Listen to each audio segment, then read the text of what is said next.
ओम परतत्वे सदा लीनो रामकृष्णसमाज्ञया यो धर्मस्थापनरतो वीरेशं तं नमाम्यहम्. We have been studying Swami Vivekananda's Jnana Yoga, and they are lectures on or readings from, you may say, various Upanishads.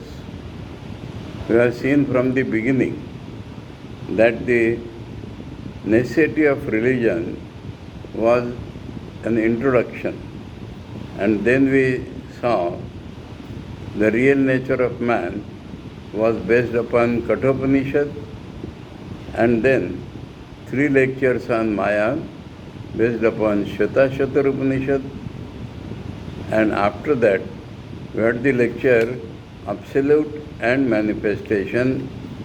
There the presentation was like Kenopanishad, but towards the end it is the Gaudapadiya Karika which Swamiji has used. When it says that we have no opposition and how real Advaita looks after others, that is from the Gaudapadiya Karika. Now this lecture, God in Everything, we have to start a new lecture today, God in Everything, delivered in London, 27th October 1896. This is fully based upon Isha Upanishad, totally based upon the Isha Upanishad. The other name is Ishavasya Upanishad.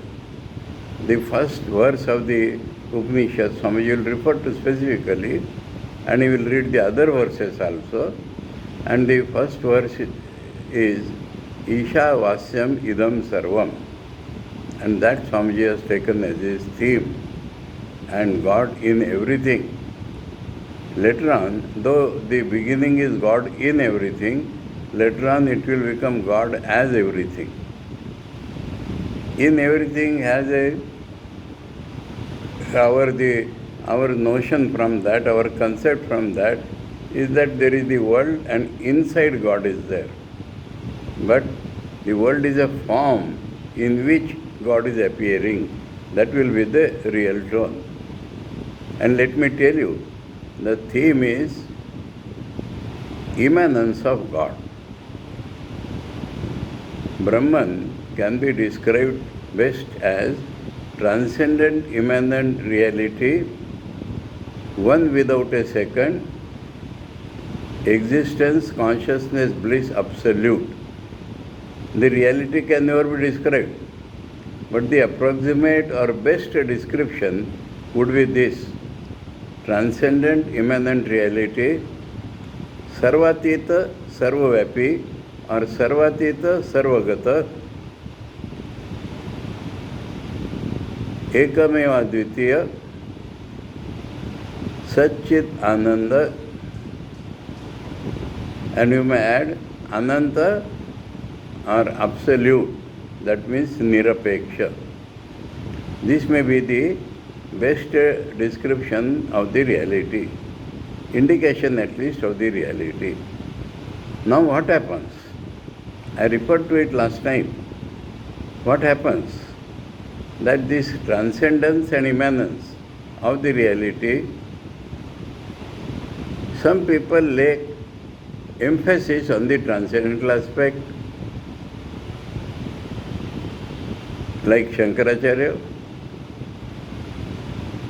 Some people lay emphasis on the immanent aspect, like the Saint Gyaneshwar of Maharashtra, and Thakur or Swamiji, not different at all. Sri Ramakrishna and Swami Vivekananda have laid equal emphasis on both, and that is what is the nature of reality. The absolute reality or Parabrahma cannot be described only as Nirguna Brahma. It is a Nirguna Saguna Brahma. Sarvatit Sarvapi is also can be described as Nirguna Saguna Brahma. Sarvatita Sarvapi. My Guru used to tell, put a hyphen between. That means these are not two separate things. Anyway, Now this immanence of God is being described here. If you are following, some of you, many of you, Bhagavad Gita, the first verse of the 7th chapter says,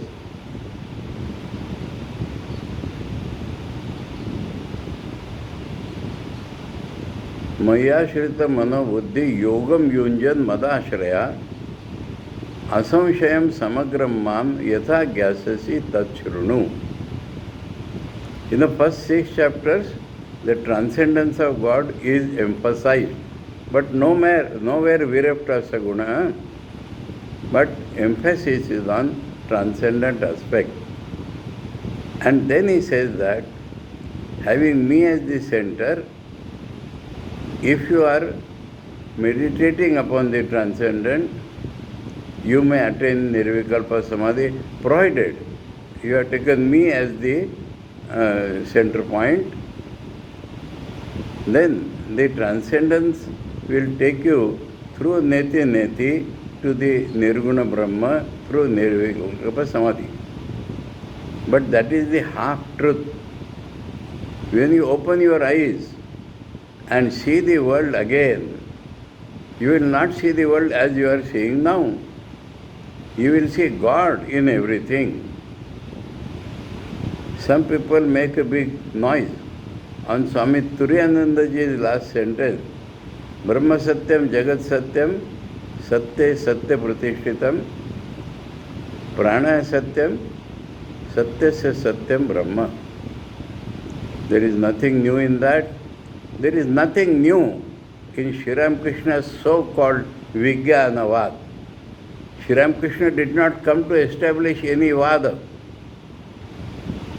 Sri Ramakrishna used to show the nature of reality and accepting all Vadas. And that accepting all Vadas we have seen on the last term. Sri Ramakrishna's Vijnanavad is described in the 7th chapter of the Gita, in the 9th chapter of the Gita. When you experience that, what happens? Jnanam Vijnana Sahitam, and there Shankara says, Vijnana is sometimes described as Vishesha Jnana, but there Shankaracharya says, Anubhava Sanyuktam. When the knowledge, which is as a concept, becomes realized, becomes experienced, we call it Vijnana. And that Vijnana, in the 7th chapter of the Gita, immanence of God is being described. Bhagavan is telling there, when you realize the Nirguna Brahma, and afterwards, how you will know the world, that I am telling you before. So this opens up another way to God. Normally what we say, the bhakti or iti marga. Sri Ramakrishna's description, neti neti iti, is that you transcend everything, go beyond everything to reach God, and when you open your eyes and come back, you see Brahman as this world. That is what Turiyan Swamiji is meaning. Jagat as such, Swamiji will show here, Jagat as such is not true, but as Brahman's appearance is true, because Brahman is true. So, this immanence of God, which is the basis of bhakti everywhere, it will be described in this chapter, God in everything. So, in the 7th chapter, 7 to 12, immanence of God is described. So, if you, through meditation, reach Nirguna Brahma, and then open your eyes, you will see God in what way? Samagram Mam. Mam Yatha Samagram Gyasyasi. That means in the all-pervading way, you will realize me. And so, that I am telling you beforehand. That means that opens up another path, the path of bhakti. And I have shown you that the 9th chapter of the Gita has shown that path. From immanence you can go to transcendence. That is the bhakti path.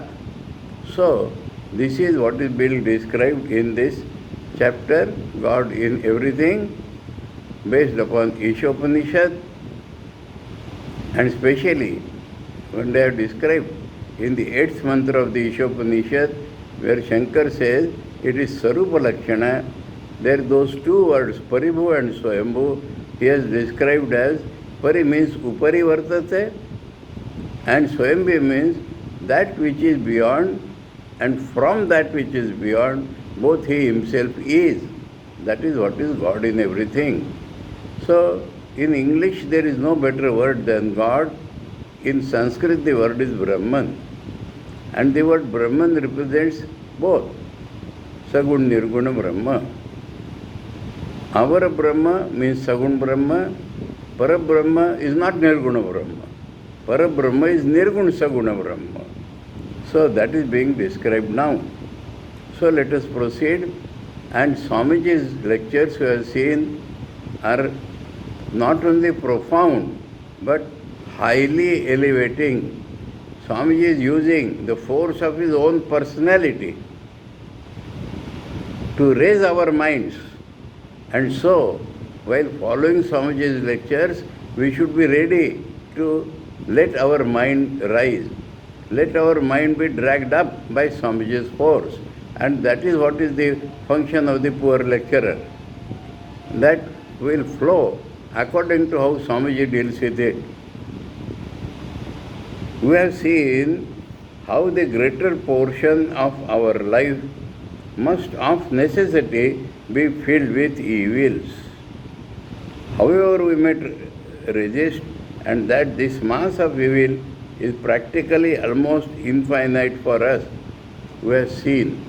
That means in the lectures gone by, we have seen. We have seen that world is full of evils. We may try to resist, we may try to deny, but world is full of evils. That we have seen in the Kathopanishad, in the Maya lectures, in the Absolute and Manifestation. We have seen that the life in the world is full of evils. There may be good things, but those good things are surrounded by, covered by bad things, evils. We can never deny it. We can close our eyes and say the world is very good. And as Swamiji has told in the previous lectures, it is like the festering wound being covered by golden leaf plates. And that cover, the wound will rot more, and when the patchwork will go away, we will see nothing inside, only rot, rot, rot. We can never deny this. And so, Swamiji is starting with this. So, we must come to this point first, to follow Swamiji's lecture further, to follow this God in everything further. The starting point Swamiji has given is that in the Gita, Janma Mrityu Jara Vyadhi Dukkha Doshanudarshanam. Unless we see clearly that this life is a hell, we may find pleasure only because we are intoxicated. And when we come to the end of life, as shown in the real nature of man in the Kathopanishad, we meet with death. How can life be beautiful when it ends in death? If it would have been beautiful, why would it not have continued? So in so many ways, in all these lectures, Swamiji has clearly pointed out, and that is the starting point for this lecture. So let us bring our mind attuned to this point which Swamiji is telling. We have seen how the greater portion of our life, so he leaves margin for the happinesses which we have. Swamiji is not telling all life is evil, greater portion of our life. Because sukha ends in dukkha. Any shades of happiness end in misery. That happiness may last for 3 days or 10 days or throughout our young life, but then it is overtaken by misery. So the greater portion of our life, Swamiji's words expressing his consciousness are exact always. We have seen how the greater portion of our life must of necessity, that means that is the very nature of it, be filled with evils. However, we may resist. We are trying to resist the evils, and yet the evils are there. We are trying to correct a problem here, the problem arises in other place. And so, this world can never be made perfect. For example, that day I did not tell one fact which I am telling today. Yogi Aurobindo said, clearly said, we can find the references, that I have spiritualized my body and the body will never rot. I am not criticizing anybody. There may be huge followers for Aurobindo, but the perfection is perfection, imperfection is imperfection. He said that my body will not rot, I spiritualized my body. And when he passed away, for 3 days, his disciples were telling, the body is not rotting, body is not rotting, body is not rotting. On the 4th day, they secretly burnt it because the body started rotting. Another incident I am telling you in that connection. His chief disciple is known as Mother. And that mother's disciple, I am not at this point remembering his name, I read a book by mother's disciple. And he says, though Aurobindo failed, though mother failed, I will be the person to prove that the body can be spiritualized. And in this very body, man may become another species. And that he is trying as a mad person. While Hinduism burns the body immediately. Body is used by the soul to gain perfection. After that, it is like a cast where we have put the pearl or any image. The molten metal is put in the cast, and when it is cold and when it is taken out, the cast is of no use. That is the body. And so, Bhagwan Madharan Vyas has named his book as Shariraka Mimamsa, the analysis of the reality which apparently is within this body. And so, he failed as he had to fail. And I do not want to repeat, but and to say that Sri Ramakrishna's philosophy is identical with Aurobindo's philosophy. And we should read Aurobindo's commentary on the Upanishads to understand Sri Ramakrishna. There cannot be any more mad statement like that. So, however we may resist, and that this mass of evil is practically almost infinite for us. Practically almost infinite. Because it is endless. We try this way, it grows that way. We try that way, it grows this way. I told you another thing one day, that when I was having my series in Mumbai, in a bank colony, before the lecture, one bank officer told me, rather put a question to me, that if a man is satisfied with his life in the world, there is no religion for him. Isn't it, Maharaj? I said, what you say is perfectly true. But show me one person who is satisfied in this world unless he is blind. Our life is continuously an adjustment with dissatisfaction. Is this not life? Continuous adjustment with dissatisfaction? So, that is what is life. So, life is, greater portion of our life must of necessity be filled with evils, however we may resist, and that this mass of evil is practically almost infinite for us. We are not able to come out. We have been struggling to remedy this since the beginning of time. We are struggling to remedy this, to come out of the evil, to lessen the evil in this world. And as the evolutionists tell, that as the evolution continues, the evil will go down. We have been struggling to remedy this since the beginning of time, yet everything remains very much the same. World is also described in Swamiji's Karma Yoga as dog's curly tail. You may straighten it. The moment you leave it, it becomes like that. Otherwise, there would have been no need of so many incarnations coming. One incarnation straightens the tail, and as it disappears, the tail again becomes straight, curve. So, yet everything remains very much the same. Forms change, misery's forms change, happiness forms change, but happiness and misery mixture never goes. And in my judgment, as I told you the other day, world as such may not have any evil. World as such may not have any good. World may not have any pleasure or any pain.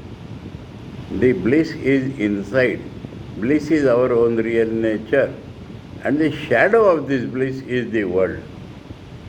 The shadow of this bliss is the world. And when we try to catch the shadow, what comes in our hand? Hi, alas, nothing. That is misery. World is neither happiness nor misery. World is the shadow of happiness. And as we try to catch the shadow, what comes? Shadow is not there. There is no reality there. And so what comes as hi, alas, that is called misery. And so, yet everything remains very much the same. The more we discover remedies, the more we find ourselves beset by subtler evil. This Swamiji is described in one place. We make people cultured and all that. They come out of the happiness and misery of the body, and then happiness and misery of the mind takes place. By cultivating the mind, this is what happens. The more, you see, so far as allopathy science is concerned, there is a subject. I do not know the technical name, do not remember the technical name. Diseases produced by medicine is a vast topic of study in allopathy. Diseases made by medicines. I will give a small example. Previously, for many infections, the one element known to cure was sulfur. And sulfur used to produce some reactions in the body. That was known, but sulfur had to be given. Man discovered penicillin, that without sulfur we can cure infections. And they started giving penicillin to everybody. Some people died immediately after getting injected by penicillin. So penicillin does not have the reactions which sulfur has, but it has its own reactions. Then antidoting. So whatever medicine we discover, the body gets disturbed and it produces more diseases. That is a fact of life. The more we discover remedies, I am not preaching any pessimism, nor Swamiji. The facts of life are to be faced and we must find a way out. And the way out is what Swamiji is describing here. But before that, the picture of life must become very clear before our eyes. Otherwise our effort will become slack. The more we discover remedies, the more we find ourselves beset with subtler evil. We have also seen that all religions propose a God as the one way of escaping these difficulties. That also we have seen through all these lectures. Swami has shown that in the Maya lectures and every lecture, there is a person who is beyond Maya, and if we can reach him as a devotee or as in identity, that is real reaching, we will be beyond Maya, we will be beyond this shadow, and these evils are due to shadow. So, we have also seen that all religions propose God. They think that God is free. God is not bound by limitations. God can do whatever He likes. All this we have seen through Swamiji's eyes. All religions propose a God as the one way of escaping these difficulties. As the one way means as the only way. All religions tell us that if you take the world as it is, that means without God, as it appears. As it is means as it appears. As most practical people would advise us to do in this age, and that is called practicality in this world. To take the world as it is, don't think of God, then nothing would be left to us but evil. Then nothing but evil will remain. If we lose the reality and if we deal with the shadows, what else is going to come? So so-called practicality is not solution. Solution is God. They further assert that they means religions. They further, and this is religions are telling that if you follow common man's advice and don't think of God, the whole thing will be a ruination. The life, they further assert that there is something beyond this world. What is the meaning of the word beyond? We should be clear. Beyond means this world more real than this world, if you can take it like that. The real meaning will be this world is appearance and we find the reality. That is called beyond. That which persists when this world vanishes, that which persists when this world was not born, that is called beyond. These changes appear in this world, that which is not affected by the changes in this world is called beyond. So, they further assert that there is something beyond this world. Now what is this world? This life in the five senses, that is the world. All science and everything boils down to life in the five senses. Life in the material world by accepting matter as real. Five senses declare that matter is real. So life in the five senses, from other side, life in the material world is not all. The meaning of the word beyond is being explained. This may be there, but higher than that, beyond that is what is called beyond. It is only a small portion. That also I have seen. Whatever is caught in the projection, in the network of time, space and causation, that much only we know. We do not know the reality. Tripadasya Divi, 1/4 may be this world. That is not mathematics, but to give an idea that this whole world can be at the most 1/4, 3/4 is in the higher locus. And merely superficial. That is important. This thing of five senses, he further describes is superficial. At first sight, apatata, looking from outside, looking at first glance.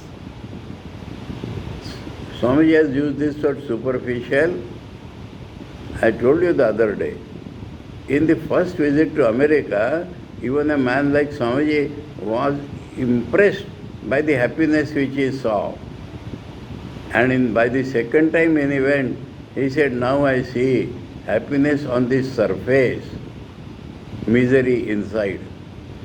That is why so many suicides or so many lunatics are there. So, that is called surface. Without penetrating, if you look at this world by five senses,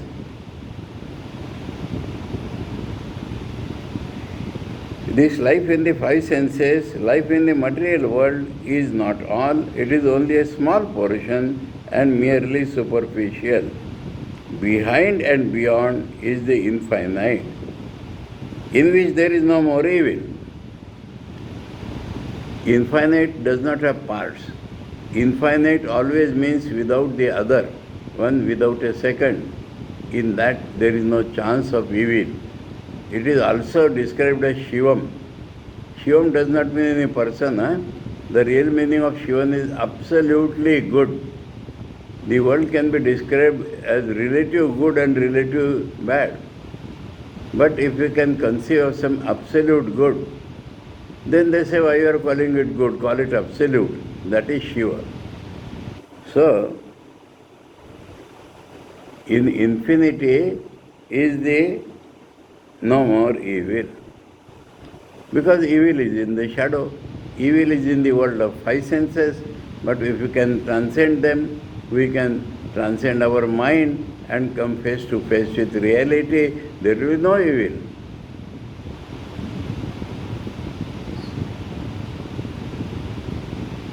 Behind and beyond. Behind means as the Aadhar, as the base of this world. This world appears real because God is the support, the Aadhar of this world. That is called behind. And beyond, because the world is unreal, God alone is real, or only when we go beyond our mind, as Swamiji told in the necessity of religion itself, that when we try to go beyond our senses, we come with infinity. So, behind means Aadhar of this world, generally what we call the Saguna Brahma, Sarvavyapi Brahma, and Sarvatita beyond this. And they are not two. The same Nirgun Brahma is Sagun Brahma also. So, behind and beyond is the infinite, in which there is no more evil. Now, some people call it God, some call it Allah, some Jehovah, Joe, and so on. The Vedantin calls it Brahman. So he has cleared the meaning of the word Brahman. What normally are, yes, normally because outside India and also in India majority, we use the word Ishvara or God. But the Vedantin who knows the truth calls it Brahman. But he refers to the same reality. And the same reality, Mohammedans or Islam calls it Allah. Same reality. Some Jehovah among the Jews, Joe in other branches, and so on, the Vedantin calls it Brahman. Now, how to understand what the religions are telling us? That is the function of Vedanta. Swamiji has taken upon himself and is explaining. The first impression we get of the advice given by religion is that we had better terminate our existence. Because existence is evil, how to get out of it? Terminate the existence. But that is not what they mean. Swamiji is telling the first impression we get of the advice given by religions is that we had better terminate our existence. To the question, how to cure the evils of life, the answer apparently is, remember the word apparently, that is not the meaning of the religion, but it appears like that. Apparently, give up life, because life means death. If you want to avoid death, give up life. It reminds one of the old story. A mosquito settled on the head of a man, and a friend, wishing to kill the mosquito, gave it such a blow that he killed both man and a mosquito. The remedy of evil seems to suggest a similar course of action. Seems to suggest. Life is full of ills. The world is full of evil. That is a fact no one who is old enough to know the world can deny. Young people cannot know. Old enough to know, he cannot deny that life is full of ills, world is full of evils. But what is the remedy proposed by all the religions? That this world is nothing. Beyond this world is something which is very real.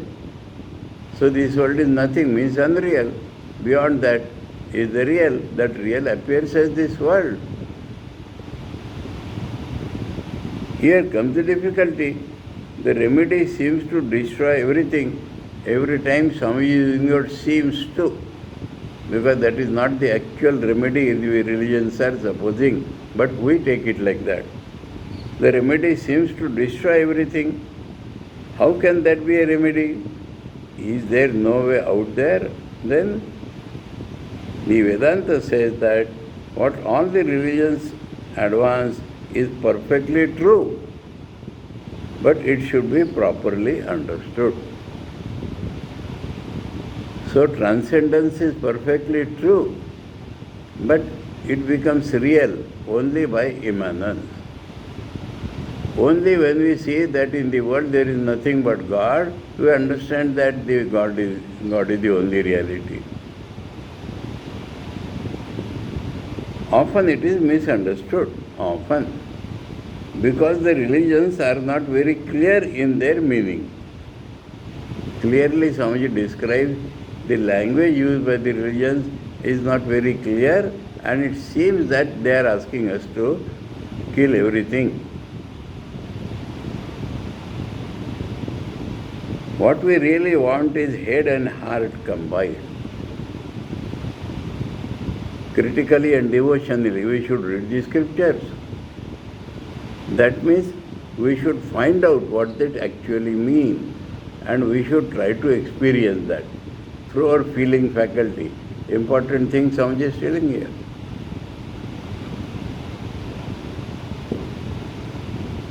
Another fact of emphasis in Shankara Vedanta is the emphasis on the reason, as if heart has no scope. And the Vaishnavas and others, they forget reason and follow the heart. If we can combine reason and religion, if we are critical enough, because we are men, if we are critical enough to understand what the religions are proposing, and if we can feel that, then only we progress.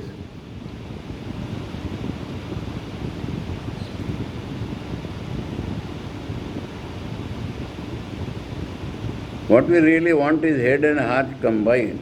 The heart is great indeed. It is through the heart that comes the great inspirations of life, not through reason.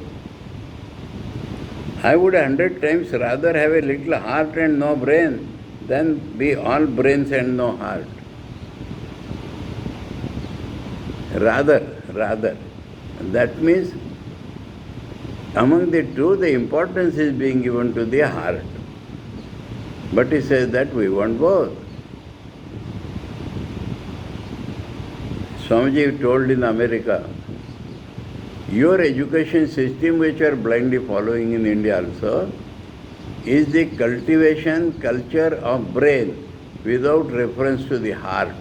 And you are producing asuras. You are producing selfish people. We are giving them intelligence how to kill all others to make yourself rich. That is the result of your cultivating only the brain. Had you cultivated the heart simultaneously, the world would have been different. And so Swamiji says here, comparing between the two, heart is more useful, but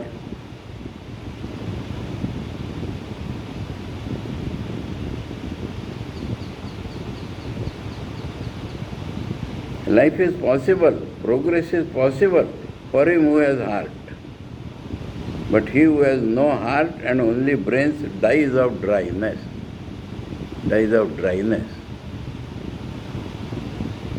At the same time, we know that he who is carried along by his heart alone has to undergo many ills because he does not see things. Emotion takes place instead of feeling, and then he is led to blind. For now and then he is liable to tumble into pitfalls. It is the brain which clears the pitfalls. It shows us the way and we walk. Walking is by the heart. The combination of heart and head is what we want. Now combination Swamiji explains, beautiful. I do not mean that a man should compromise his heart for his brain. That is what people do, or vice versa. But let everyone have an infinite amount of heart and feeling, and at the same time an infinite amount of reason. Don't keep any limit to how much brain you can cultivate. Don't keep any limit to how much heart you can cultivate. That is what Swamiji is meaning by combination of head and heart. To find God.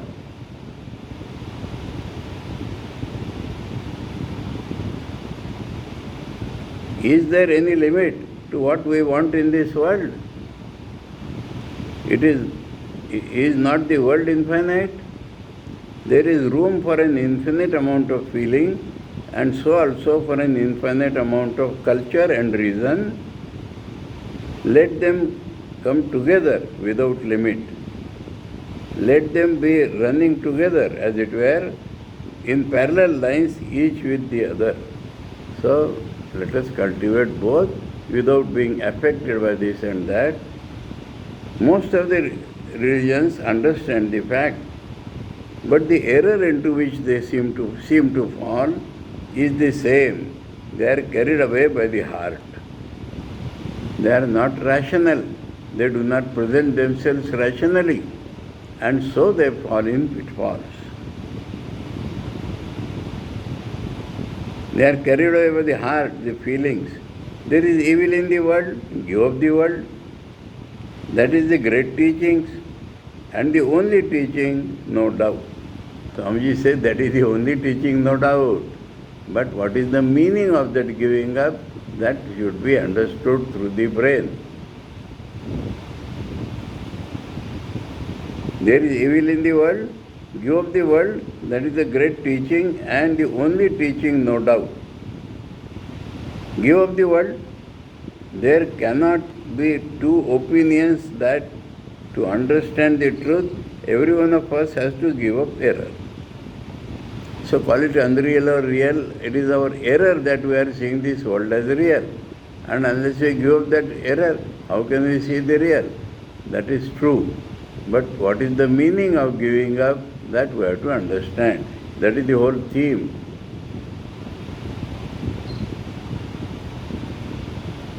There cannot be two opinions that every one of us, in order to have good, must give up evil. There cannot be two opinions that every one of us, to have life, must give up what is death. And yet what remains to us? If this theory involves giving up the life of the senses, the life as we know it, and what else do we mean by life? If we give up this up, what remains? So unless we know what is life, giving up this five senses life will become giving up life. We shall understand this better when later on we come to the more philosophical portions of the Vedanta.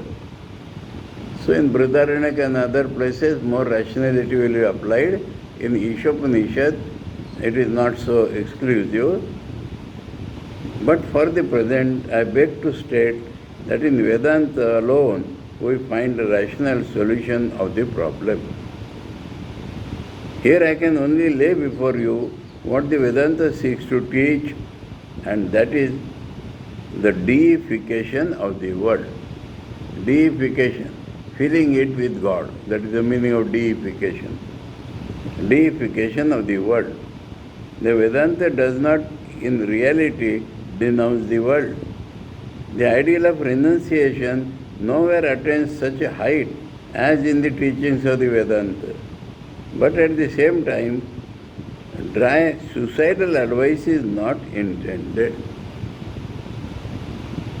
Where is the suicidal advice? Even without criticizing anybody, what are the teachings of Jainism? Do you know? Slow suicide is the only way. Because otherwise you are injuring others. When you eat something, you are injuring. When you drink something, when you breathe something. So don't eat, drink and breathe. So die gradually. And Swamiji says that when you die, what will the corpse do? Will it not disturb the atmosphere? So that cannot be the solution.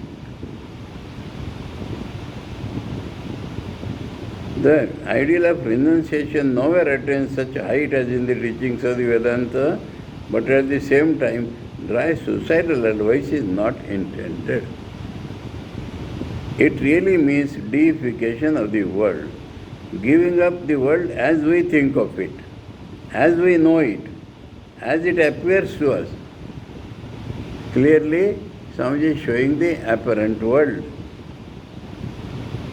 Giving up the world as we think of it, as we know it, as it appears to us, and to know what it really is. What it really is, thing in itself, and thing as it appears.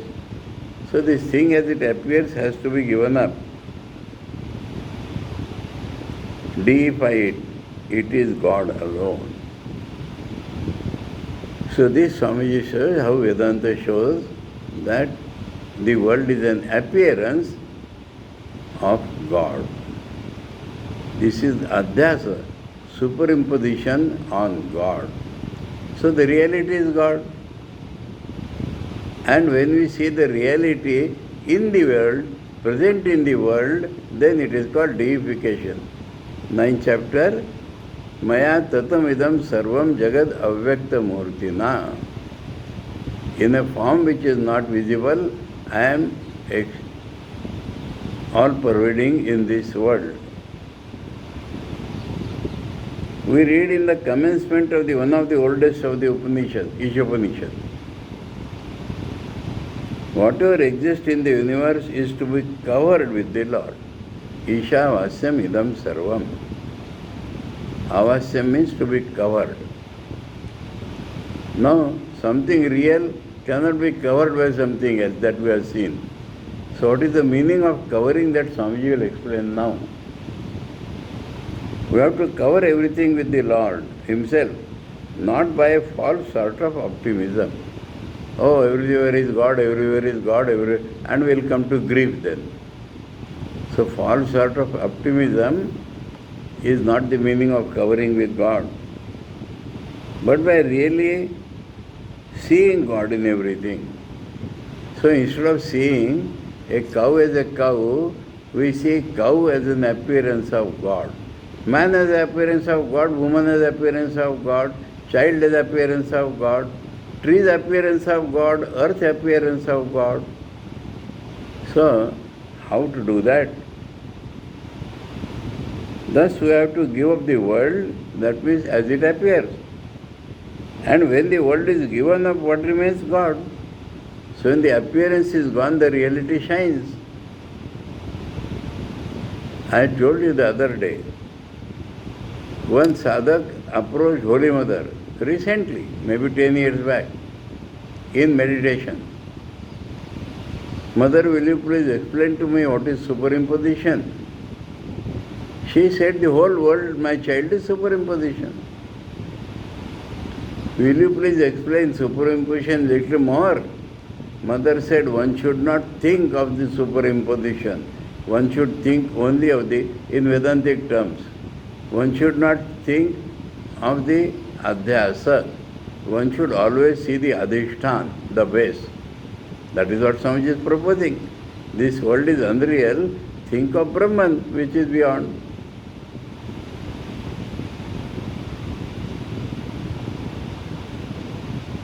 Thus we have to give up the world. Then the world is appears is automatically given up. And when the world is given up, what remains? God. What is meant? You can have your wife. It does not mean that you are to abandon her, but that you are to see God in the wife. The whole vision will change. Give up your children. What does it mean? What does that mean? To turn them out of the doors, as some human brutes do in every country? Certainly not. That is diabolism. It is not religion. But see God in your children. So in everything. Now everything Swamiji explains. Otherwise, one part, in good things we see God, in bad things we see devil. Then we are not knowing God. So now remember, so in everything, in life and in death. Life is one aspect of appearance of God. Death is another aspect of appearance of God.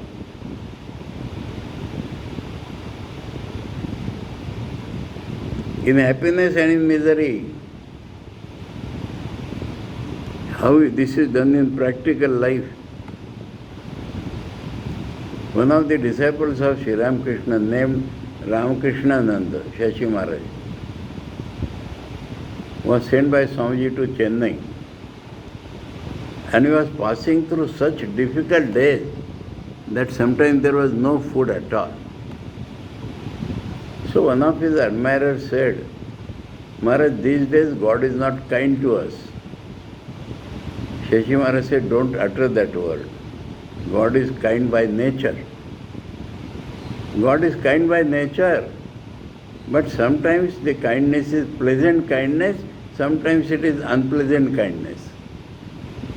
And now we are passing through unpleasant kindness. Don't call that God is not kind. He is kind by nature. But pleasant kindness and unpleasant kindness, if this could be the view, then where is misery?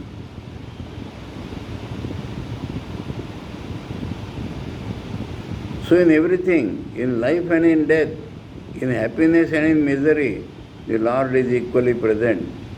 The whole world is full of the Lord. He is full already. Open your eyes and see Him. That is called covering. This is what Vedanta teaches.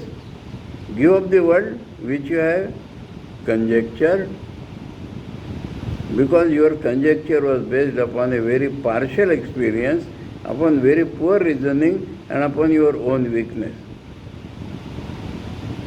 Partial experience.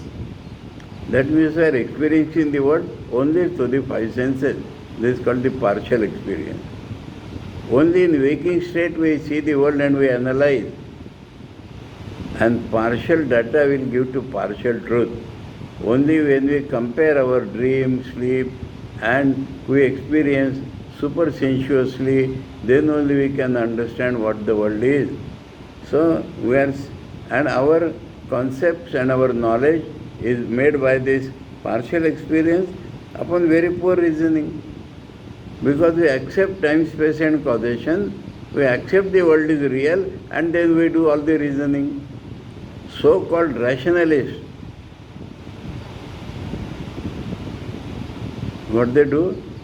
They think reason is supreme, and by reason they try, which itself is a imperfect tool. Poor reasoning, and upon your own weakness, that is Maya. Attachment to senses. We have seen in the lecture on Maya that something, because of our attachment to senses, a mist like has appeared between us and the reality. And based upon that we are seeing the world.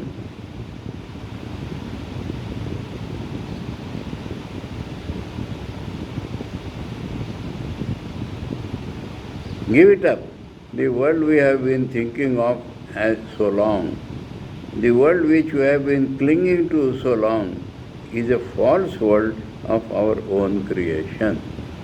So very clearly Swamiji has used the word false or unreal, of our own creation. Give that up. Open your eyes and see that as such it never existed. As such, as it appears, it never existed. It was always an appearance. It was a dream like you had. In dream also so many things appear, but they do not exist.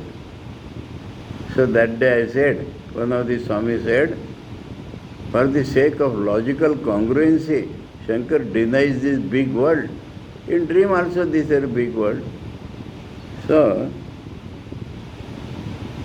it was a dream, Maya. What is meant by Maya here?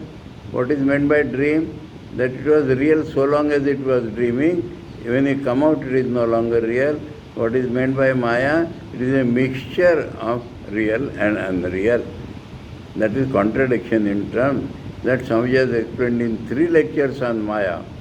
That the world is Maya means world is a mixture of existence which is God and appearance which is only an appearance.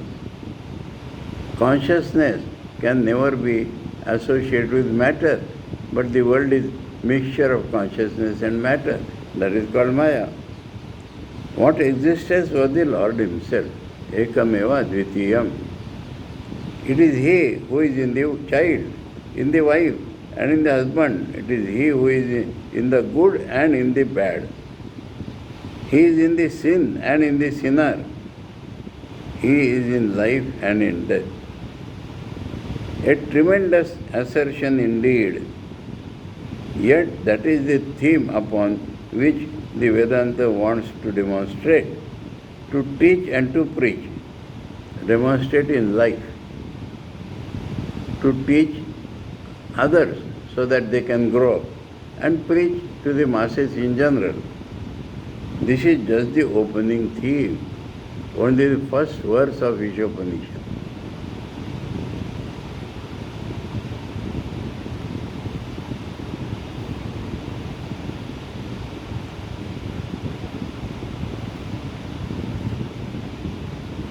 So, this theme we shall take up in the next term. Beautifully Swamiji is raising our mind, and we have to flow through what is Swamiji's inspiration so that we can also experience like what he experienced. Om Paratatve Sada Lino Ramakrishna Samagya Yo Dharma Sthapana Rato Vire Shamtam Namamyam. Om Shanti Shanti Shanti Hari Om Tat Sat Shri Ramakrishna Arpanamastu.